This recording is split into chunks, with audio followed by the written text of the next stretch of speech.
Buenas noticias de gran gozo. Y el Ministerio de Conociendo a Dios presentan Células Dinámicas. Hemos aceptado el reto de producir luz en el mundo de hoy. Somos testigos convencidos que enamorarse de Dios es posible y que da paz, seguridad y amor a este mundo.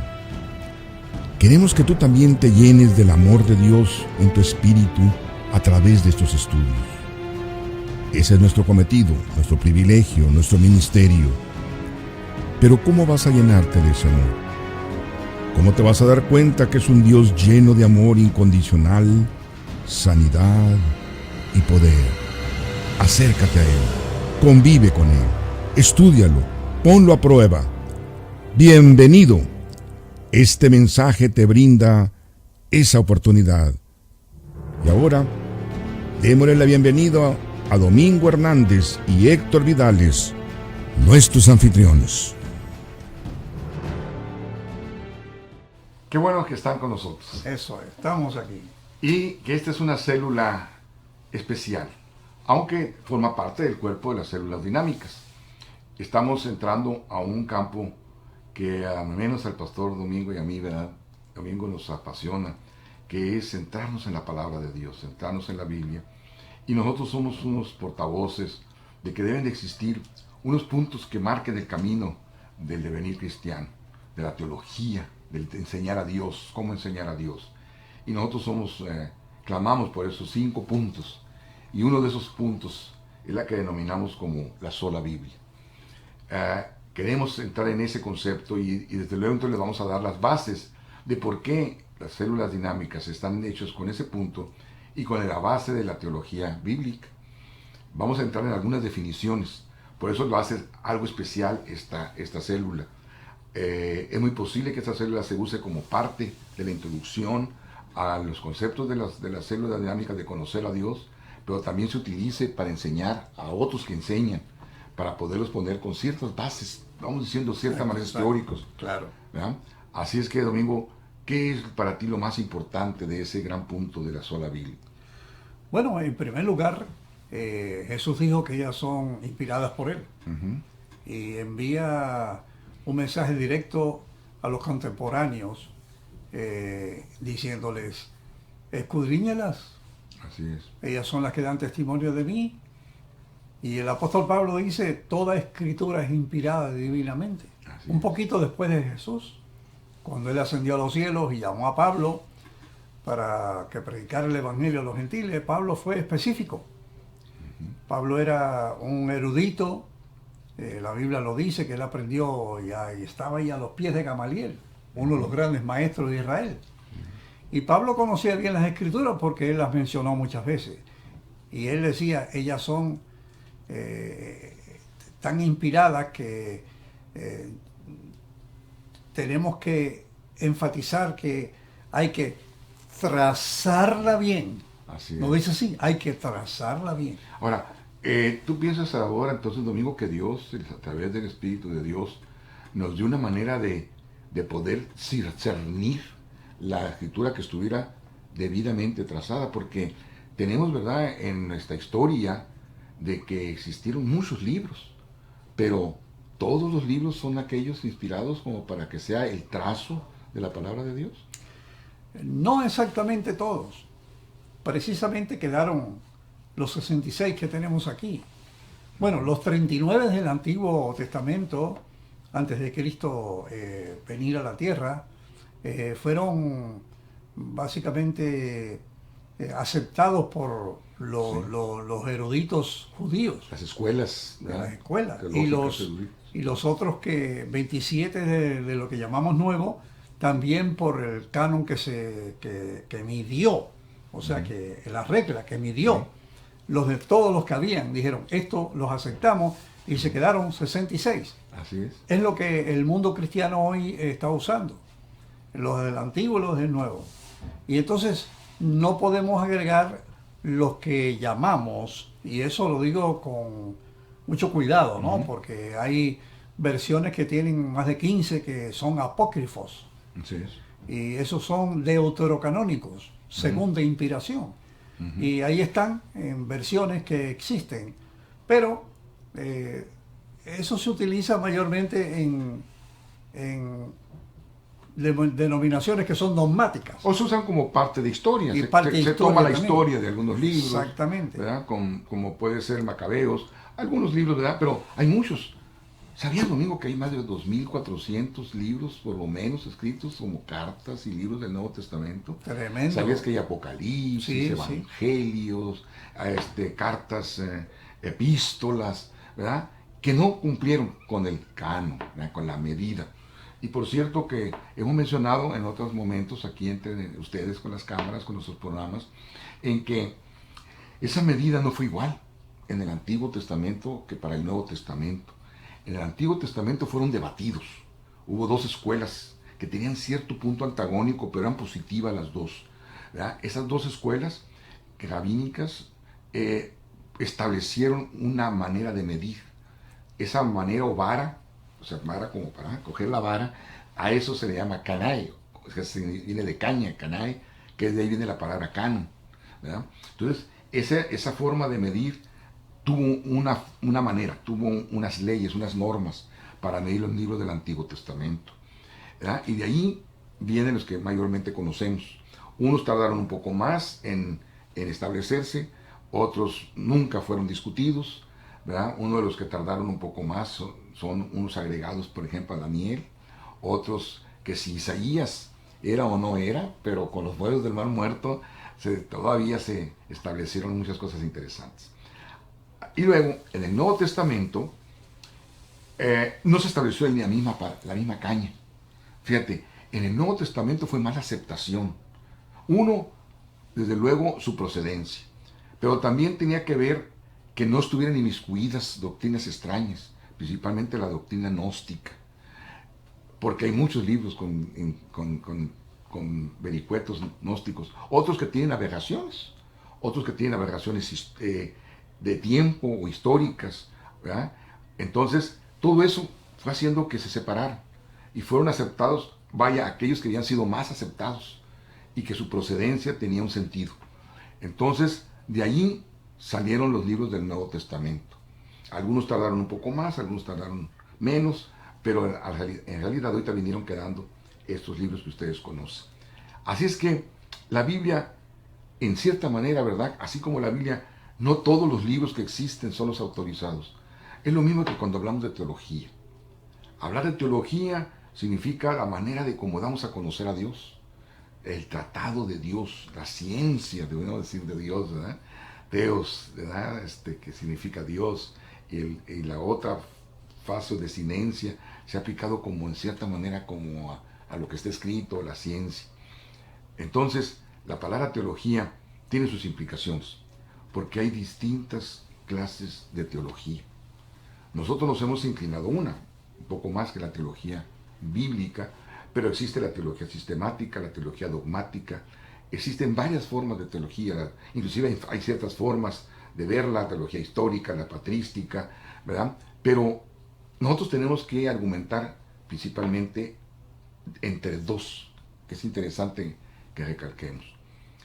Por ejemplo, tú conoces las diferencias, ¿verdad, Domingo, entre la teología bíblica y la teología sistemática? Sí, en los seminarios que tuvimos cuando estudiábamos pues licenciatura en teología, se nos habló de la sistemática como una compilación de lo que los padres de la iglesia, de lo que posteriormente escribieron interpretando, y todo eso se fue acumulando como la suma de la que escribió Tomás de Aquino, que fueron una cantidad de volúmenes tremendos, y la iglesia pues los ha utilizado. Los otros que escribieron y los contemporáneos, entonces todo eso hace que se interprete de acuerdo a lo que ellos piensan, algunos pasajes, algunos capítulos, algunos libros de la Biblia a la manera del que lo leyó, lo interpretó. Y eso se convierte en sistemático. Y por eso hace diferencia entre la bíblica. Es un sistema para entender, como quien dice, la Biblia, o para dar la Biblia a conocer. Entonces, eso es lo que en realidad nosotros llamamos sistemática. No nomás porque tiene un sistema, sino ¿por qué? Porque hay otras teologías que también deben de ser sistemáticas, es decir, tienen que tener un sistema. Pero desgraciadamente nosotros estudiamos en teología sistemática. En la mayoría de los seminarios se estudia teología sistemática. ¿Por qué? Porque se quieren ver por sistema, pero también ver todo lo que pensaron. Y se basan también en comentarios, en los grandes patriarcas, en los grandes escritores. Y entonces podríamos decir que tiene mucho que ver con una recompilación, ¿verdad? Mientras que, ¿qué es la teología bíblica? ¿Y por qué es importante? Número uno, porque la teología bíblica es unitaria. Está centrada en lo que la Biblia dice y lo que la Biblia dice de Cristo. Esa es la teoría central, ¿verdad? No es que quiera decir que nomás deba de ser una teología neotestamentaria. No, existe teología del Antiguo Testamento, teología del Nuevo Testamento, dentro de la teología bíblica. Claro. Pero lógicamente la teología bíblica parte como hace la realidad de las cosas, no la sombra de las cosas. Entonces, por eso es que la teología bíblica centraliza en la Biblia y en el quién de la Biblia. Porque tú piensas, Domingo, que la Biblia sin el quién sería necesaria, sería correcto tener una Biblia sin el quién, una Biblia sin Cristo. No, claro que no sería Biblia. ¿Verdad que no sería Biblia? Bueno, Biblia significa conjunto de libros, Biblia, ¿verdad que sí?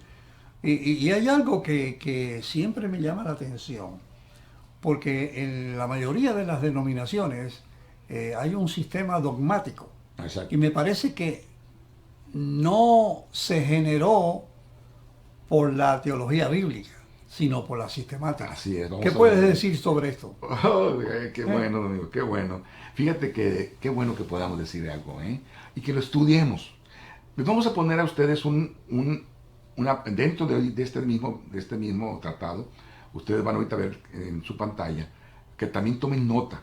Y vamos a decir de una manera práctica y literal, que vean ustedes el sentido de la teología bíblica. Así es que observen en sus pantallas. La teología bíblica, en primer lugar, no es teología sistemática, porque no es basada en el exégesis que vamos a obtener el resultado, porque no es meramente exegética, no es meramente una clasificación diferente del material. Al contrario, es una combinación parcialmente histórica, parcialmente exegética, parcialmente crítica, parcialmente teológica y por lo tanto totalmente diferente, distintiva. La teología bíblica se ocupa tanto en, desde luego, discutir la razón como el contenido del escrito. O sea, vas a ver el razonamiento, pero ¿cuál es el contenido del escrito? Ahí se distancia de la sistemática. Ahora, no solamente examina el producto, investiga el procedimiento. También puede tomar en cuenta presuposiciones que estuvieron en la manera de escribir las escrituras, pero si están ahí esas presuposiciones, o sea, si forma parte, hay que tomarlas en cuenta, aceptar, por ejemplo, pasajes difíciles. Por otro lado, la teología de la Biblia surge del pensamiento de los autores que están en la Biblia, no surge del pensamiento de los teólogos que escribieron sobre la Biblia. Que eso produjo la teología sistemática. Eso es lo que se produce en la teología sistemática. La teología sistemática está basada en lo que puedes, o lo que otros escribieron acerca de la teología y de la Biblia, mientras que la teología bíblica está basada tomando en cuenta a los autores de la Biblia. Por eso que cuando estudiamos teología bíblica del Nuevo Testamento, del Antiguo Testamento, nos enfocamos en estudiar a los autores, no a los teólogos, sino a los autores, para poder entender sus puntos de vista, ¿verdad?, escriturales. Así es que la teología bíblica constituye la mejor manera de enseñar, de predicar. ¿Por qué? Porque apunta a la fuente. No es algo que ha sido forzado sobre la Biblia, no ha sido discutido para ser analizado, sino es demostrado en el texto bíblico. Debe de ser detallada con una sencillez, y que por cierto tú sabes muy bien y te gusta esa parte del apóstol Pablo, que el evangelio cómo debería de ser dado, en forma ¿cómo? Sencilla. Simple. Simple, ¿verdad? Muy buen punto, ¿verdad? ¿Por qué? Porque saben ustedes, la belleza de la Biblia es resaltada entonces en la teología bíblica, no la belleza del pensamiento de los autores como en la sistemática. Ahora bien, observen esto, están viéndolo también ustedes ahí en la pantalla. Es la teología la que procura estar basada únicamente en la Biblia. La teología bíblica está basada en, ¿dónde dijimos? en la Biblia. Es un estudio que destaca la naturaleza sobrenatural del cristianismo.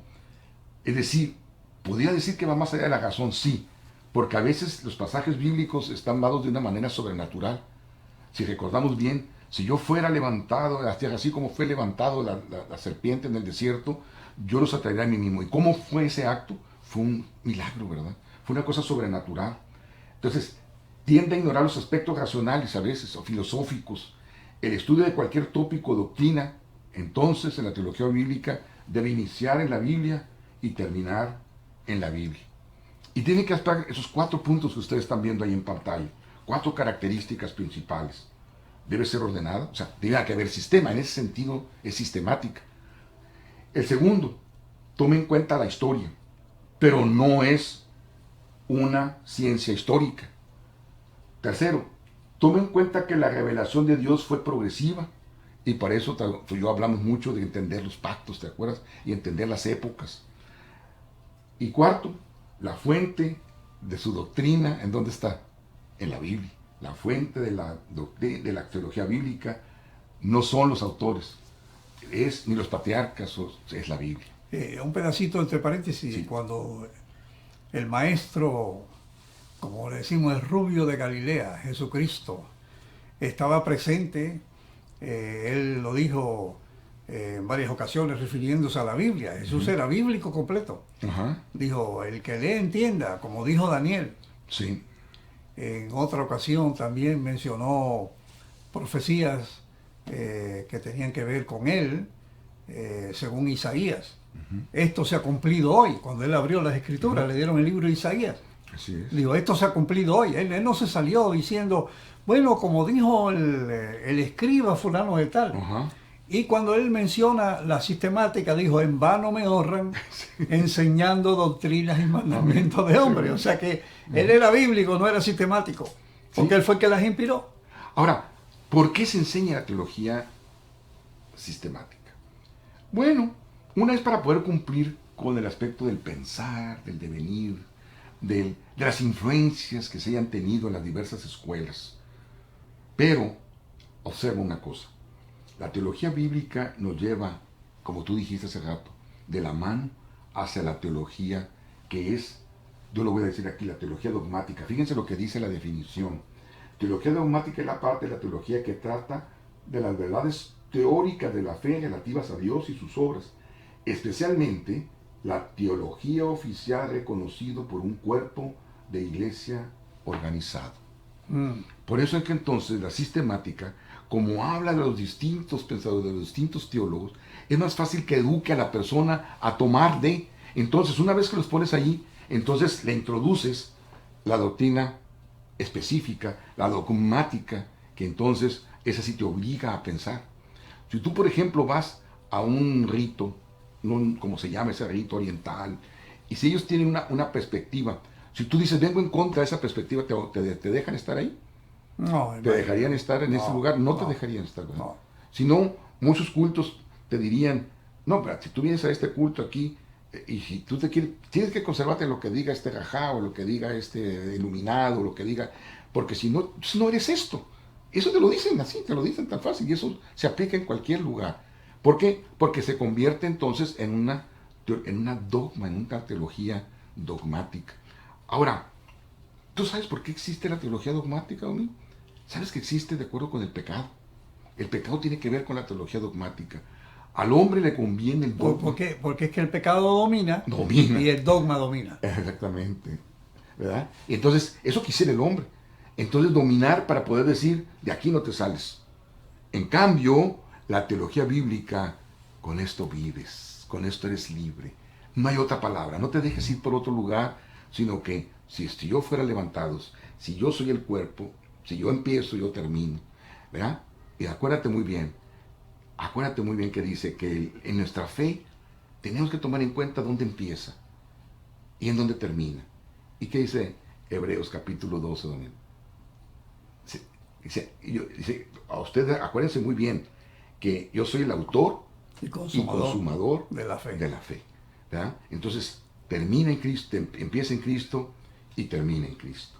Y si en Cristo estamos juntamente crucificados, entonces necesitamos ir a los pies de Cristo para que nos abra lo que de Él se decía en las Escrituras. Que esa es otra característica interesante de la teología bíblica. ¿Qué dicen las Escrituras desde un lado hasta el otro de Cristo? Podríamos decir que la teología bíblica tiene que ser cristiana, tiene que ser cristiana. Y tú dijeras, pero ¿cómo? Sí, tiene que ser cristiana. Porque si no está el Cristos, si no está el Espíritu de Dios en esto, entonces en vano trabajan, en vano se edifican. ¿Por qué? Porque esa es la piedra de ángulo. Si la piedra de ángulo es Cristo, entonces la piedra de ángulo de la Escritura debe ser Cristo. Si la piedra de ángulo de nuestro pensamiento debe ser. Si el que cambia nuestro corazón es Cristo, entonces la que nos lleve al corazón de Dios, que es la Biblia, tiene que estar ahí Él. Sí, Él lo dijo, yo soy la verdad, el camino, la vida, la luz, la puerta. ¿No dice así? Así es. Y si Él lo dice en el contexto de lo que Él era, Así es. entonces nos está llamando la atención que conoceréis la verdad Y la verdad. os hará libre. Yo soy la verdad, tú me conoces a mí que estoy aquí. La verdad se trata de una persona. Toda la Biblia es Cristo. Exactamente. Debe de ser. Debe de ser así. Debe de ser. Ajá. Por los ángulos que tú lo encuentres. Sí. Además, por 16 siglos, la iglesia estaba inundada de dogmas. Así es. Y llegó un monje, un hermano católico, llamado Martín Lutero en Alemania, y él vio todos los dogmas, él vio todo lo que la iglesia había puesto durante 15 siglos, y mirando la Biblia, que estaba encadenada, y comenzó a estudiar allí el libro de Romano, la carta de Romano, y finalmente dijo, bueno, aquí los principios estos son fundamentales. Sola Escritura, solo Cristo, sola fe, sola gracia y sola gloria para Dios. Entonces, esos principios se establecieron hace más de 500 años. 501 años. Y ayer se cumplieron, hubo la fiesta ayer, ¿no? Sí. El Día de la Reforma. Así es. Pero lo que quiero decir es que... Ahora, no estamos hablando negativo de la Reforma. Claro. Porque yo quiero que sepan que una de nuestras grandes iglesias tuvo una reacción con la Reforma. Porque como si hubiera sido atacada directo. Pero no. Ahí Pablo IV establece un concilio para poder saber qué iban a hacer con la Reforma. ¿Y qué sucedió con la Iglesia Católica? Tuvo que ser también, ¿qué? Tuvo que ser reformada. Yeah. Porque si no, hubiera habido una catástrofe. Porque en cierta manera, Martín Lutero tenía razón. Ahora, ¿Martín Lutero se escribió a sí mismo? No, eso lo extrajo él de la Biblia. ¿Y de dónde era portavoz? ¿De qué parte? Más que nada, ¿de quién de la Biblia? Del apóstol Pablo. Era Paulino, ¿verdad? Era Paulino. Y si ustedes les aconsejo que vayan al comentario bíblico de Gálatas, escrito por Martín Lutero, ¿verdad? Que está soberbiamente traducido por un amigo nuestro, ¿verdad? Que vayan y véanlo. No, vean también, desde luego, todo el comentario, que es muy amplio, de la epístola a los Gálatas, y vean el comentario a los romanos, principalmente lo que escribió antes Lutero, y van a encontrarse con que él dice que él es un portador del Evangelio, es un portador de la gran libertad que nos dio el apóstol Pablo al ser inspirado por Dios y ser uno de los autores más prominentes. Sí, él hasta que no estudió la Biblia no se hizo bíblico. Bíblico, ¿verdad? Era dogmático, pero después dejó todo lo que había aprendido y se hizo bíblico. Sola Escritura. Así es. Así es que a mí me ha tocado estar en las juntas de Sociedades Bíblicas Unidas, y desde luego allí conviven de todas las denominaciones y se gozan al traducir, al revisar las Biblias, y uno de los grandes revisores, por cierto, son de la Iglesia Católica, ¿verdad? Y hemos llevado muy bonita amistad entre todos los que participamos, y una de las cosas es interesante, que allí existe el principio de la teología bíblica, porque lógicamente la traducción de la Biblia. Así es que, mis hermanos, mis amigos, los que nos están escuchando, nuestros discípulos a veces, o ustedes que van a ser también maestros para discipular a otros, la teología bíblica basada en la Biblia, para estudiarla mejor. No nomás equivale que tú te vayas a poner a verla, ¿verdad? Y aquí también yo la tengo electrónica. No nomás es eso, sino que hay instrumentos para hacerlo. También hay manera de entender cómo fue escrita, por ejemplo, el canon, la historia de la Biblia. También es bueno que sepas tú también cómo analizar la Biblia, cómo estudiarla, cómo hacer apologética bíblica, ¿verdad? Otra es cómo puedes tú interpretar la Biblia. Nosotros le llamamos hermenéutica, suena dudito ese nombre, ¿verdad? Pero no es más que saberla interpretar. Y es bueno que tengas instrumentos para interpretación, así como para predicar, instrumentos para predicarla, que no nomás es cómo lo hagas de una forma técnica en cuanto a la expresión, sino hasta qué prediques, también tiene que ver, ¿verdad? La homilética. Suena difíciles, pero no, ve a ellas, estudia. Nosotros tenemos células especiales para dar a conocer esos términos y dar a conocer esas disciplinas.